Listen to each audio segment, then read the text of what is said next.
नमस्कार दोस्तों, आप जानते हैं कि आखिर क्यों सबरी जीवन भर भगवान श्री राम की प्रतीक्षा करती रही। दोस्तों, सबरी एक भील जाति से थी जिसका बचपन का नाम श्रवणा था। उसकी जाति में किसी शुभ कार्य या आयोजन पर पशुओं की बलि दी जाती थी, जैसे कि बकरा, भैंस इत्यादि। चूंकि सबरी को यह सब पसंद नहीं था, वह उसे पशु पक्षियों से प्रेम भी था, इसीलिए वह इन सब के विरुद्ध थी। साथ ही वह हमेशा भगवान की भक्ति में मग्न रहती थी। वह पूजा पाठ करती थी।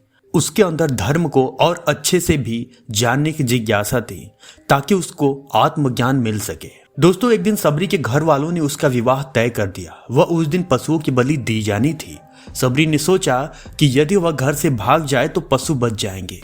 यह सोचकर एक दिन वह अवसर पाकर अपना घर छोड़कर चली गई। वह कभी वापस नहीं आई।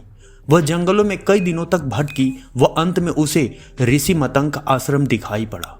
वह अंदर जाने से हिचकिचा रही थी तो स्वयं ऋषि ने बाहर आकर उसके बारे में पूछा। सबरी ने ऋषि मतंग को अपना परिचय दिया। वह धर्म के प्रति अपनी जिज्ञासा प्रकट की। ऋषि मतंग सबरी की सच्ची भक्ति व निष्ठा देखकर प्रसन्न हो गए। वह उन्हें अपने आश्रम में स्थान दिया। सबरी ने ऋषि मतंग को अपना गुरु मान लिया था। वह उनके आश्रम में रहने लगी थी। वह दिन भर आश्रम के सारे काम करती। वह गुरु से शिक्षा लेती थी। उसके भक्ति भाव को देखकर सभी प्रसन्न थे। वह कुछ ही दिनों में वह गुरु की भी प्रिय शिष्य बन गई। इसी तरह समय बीतता गया। वह उनके गुरु का अंत समय आ गया। अपने अंत समय में ऋषि मतंग ने सबरी को बुलाया। वह उससे भेंट की। चूंकि सबरी की जिज्ञासा अभी शांत नहीं हुई थी, वह अपने गुरु की शांति धर्म का गूढ़ ज्ञान जानना चाहती थी। इसलिए उसने अपने गुरु से इसकी प्रार्थना की। ऋषि मतंग भी सबरी के भक्ति भाव से प्रसन्न थे। वह उसे आशीर्वाद दिया कि एक दिन भगवान विष्णु के अवतार श्री राम तुम्हारी कुटिया में आएंगे। वह तुम्हें संपूर्ण ज्ञान देंगे। यह कहकर ऋषि ने हमेशा के लिए समाधि ले ली। दोस्तों, अपने गुरु के कहे के वचन के अनुसार सबरी अब दिन भर भगवान श्री राम के आने की प्रतीक्षा करती रही। वह सुबह से शाम भगवान श्री राम का जाप करती। अपनी कुटिया के मार्ग में आने वाले पत्थर व कंकड़ को हटाती। उद्यान से पुष्प तोड़कर उसे कुटिया के आने वाले मार्ग पर सजाती। वह प्रभु के लिए कंद मूल व बेर भी तोड़कर लाती। सबरी तो भगवान की भक्ति में इतना डूब गई थी कि कहीं श्री राम को दिए जाने वाला एक भी बेर खट्टा या कड़वा ना निकले, इसलिए वह हर बेर को थोड़ा सा चखकर देखती। वह मीठे बेर ही रखती और खट्टे बेर फेंक देती। इसी प्रकार भगवान राम की प्रतीक्षा में सबरी बूढ़ी हो गई, लेकिन उसका भक्ति भाव कम नहीं हुआ। अभी भी वह एक लकड़ी के डंडे के सहारे चलती। वह सब काम करती। वह प्रभु के आने की प्रतीक्षा करती। एक दिन भगवान श्री राम अपने भाई लक्ष्मण के साथ माता सीता की खोज में सबरी की कुटिया में आ पहुंचे। अपने सामने स्वयं भगवान श्री राम को देखकर सबरी की खुशी आंसुओं में बहने लगी। वह उसने प्रभु के चरणों को अपने आंसुओं से ही धो दिया। भगवान भी उसकी भक्ति को देखकर भाव विभोर हो उठे।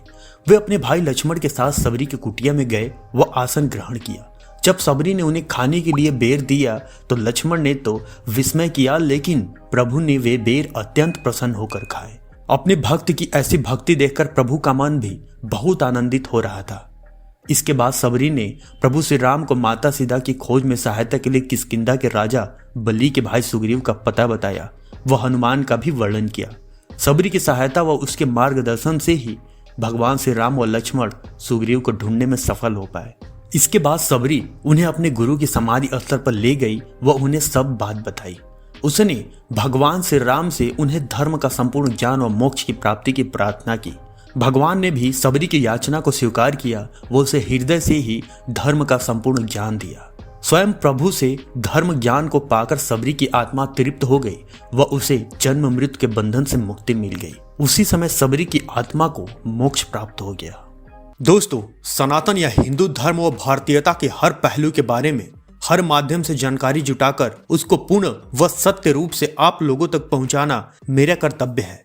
यदि किसी भी विषय में मुझसे किसी भी प्रकार की कोई भी त्रुटि हो तो कृपया इस वीडियो में कमेंट करके मुझे अवगत कराएं। आशा करते हैं आपको ये जानकारी पसंद आई होगी। अगर पसंद आई है तो इस वीडियो को लाइक तथा हमारे चैनल को सब्सक्राइब अवश्य करें। धन्यवाद। हर हर महादेव।